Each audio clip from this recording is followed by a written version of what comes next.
اس سے ایک بات یہ بھی سمجھ میں آئی کہ جہاں کہیں دین کی مجلس میں ہم شریک ہو، دینی بیانات ہو، دینی جلسے ہو، اور دینی جہاں کہیں بات پیش کی جا رہی ہو، وہاں ہمیں عمل کی نیت سے اور سننے کی نیت سے شریک ہونا چاہیے، تب جا کر ہمیں بھی کچھ فائدہ ہوگا۔ میں یہ نہیں کہتا کہ ہم لوگ بیانات میں اور دین کی مجلسوں میں عمل نہ کرنے کی نیت سے آتے ہیں، نعوذ باللہ، ہمارے طبقے کا اتنا برا حال نہیں ہے۔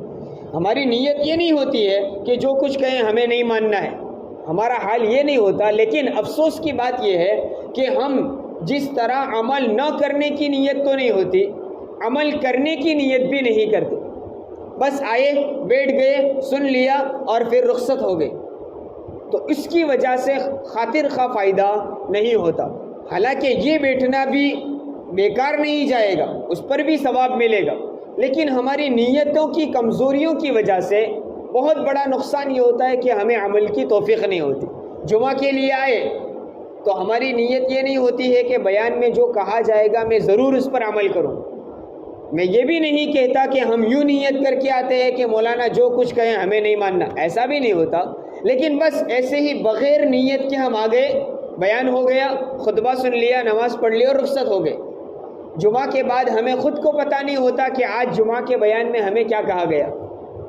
یہ صرف جمعہ کے بعد کے لیے، عام طور پر گشت میں ہم بیٹھے، بھئی کیوں آئے ہیں؟ اس لیے کہ ہمارا گشت کا دن ہے۔ ہماری نیتوں کی کمزوریاں ہیں، جتنی نیت کی وسعت ہوگی تو ہمیں ثواب بھی اتنا زیادہ ملے گا۔ یہاں تو صرف دل کا ارادہ کرنا ہے، اللہ تعالیٰ دینے کے لیے بیٹھا ہوا ہے۔ تو بہرحال جتنی ہماری نیتوں کی وسعت ہوگی، ہمیں اس کا ایک فائدہ یہ ہوگا کہ عمل کی توفیق ہوگی۔ اور عمل کی نیت سے جب ہم سننے آئیں گے، جو بیان سے پہلے ہم جب آئیں گے تو نیت کریں کہ آج جو کچھ ہمیں کہا جائے گا وہ دین کی باتیں کہی جائے گی، تو جو سمجھایا جائے میں اس پر ضرور عمل کروں گا، مجھے عمل کرنا ہے، اس کو اپنی زندگی میں اتار لینا ہے، اسے پکڑ لینا ہے، ایکسیپٹ کر لینا ہے۔ اب جب یہ نیت ہوگی تو ہم آ کر بیٹھیں گے تو ہماری دوسری طرف توجہ جانے کے بجائے بیان کی طرف توجہ رہے گی۔ کیوں؟ کہ ہمیں عمل کرنا ہے۔ تو اب توجہ سے بیان سننے کی بھی توفیق نصیب ہوگی، اور ہماری جتنی توجہ ہوگی، بیان کرنے والا، بات بولنے والے کے اندر بھی اللہ تعالیٰ وہ اس کے دل میں بھی وہ باتیں ڈالیں گے۔ جتنا سننے والوں کی طلب ہوتی ہے، اللہ تعالیٰ بولنے والے کے دل میں ایسی باتیں ڈالتا ہے۔ اور ہمارا بھی تجربہ ہوگا، ہم بزرگوں کے یہاں، علماء کی مجلسوں میں جب جاتے ہیں تو بہت سی مرتبہ ایسا ہوتا ہے کہ پہلے ہمارے دل میں کچھ سوال ہوتے ہیں، مجلس میں شرکت سے پہلے کوئی مسئلہ ایسا ہوتا ہے جس کا ہمارے دل میں ایک ارادہ ہوتا ہے کہ کسی نہ کسی مولانا سے ہم پوچھیں گے، مفتی صاحب سے پوچھیں گے۔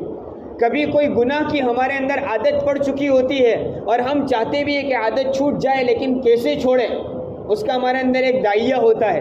جب ہم ان بزرگوں کی مجلس میں جاتے ہیں، اللہ تعالیٰ ان بزرگوں کی زبان سے وہی باتیں بلوا دیتا ہے جو ہمارے فائدے اور نفع کی ہوتی۔ جو اللہ والوں کی مجلس میں شریک ہوتے ہیں ان کو تجربہ ہوگا کہ ہماری کوئی گناہ کی عادت ہے، ہم چاہتے بھی ہے کہ چھوڑ دیں، لیکن کیسے چھوٹے، کیا ترکیب اپنائی جائے، چاہتے تو بھی نہیں چھوٹتا ہے۔ جب نیک لوگوں کی مجلس میں جا کر بیٹھتے ہیں تو خود ان کی زبان سے وہ باتیں سننے کو ملتی ہے کہ اس طریقے سے فلاں گناہ کی عادت چھوڑی جا سکتی۔ وہ کیسے ہوتا ہے؟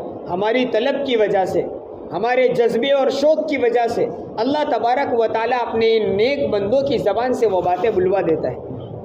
تو اس سے یہ پتہ چلا کہ جب سننے کی نیت سے، عمل کی نیت سے اور شوق اور رغبت سے دین کی باتیں سنی جائے گی تو انہی باتوں میں ہماری ہی کام کی اور نفع کی باتیں ہمیں مل جائے گی۔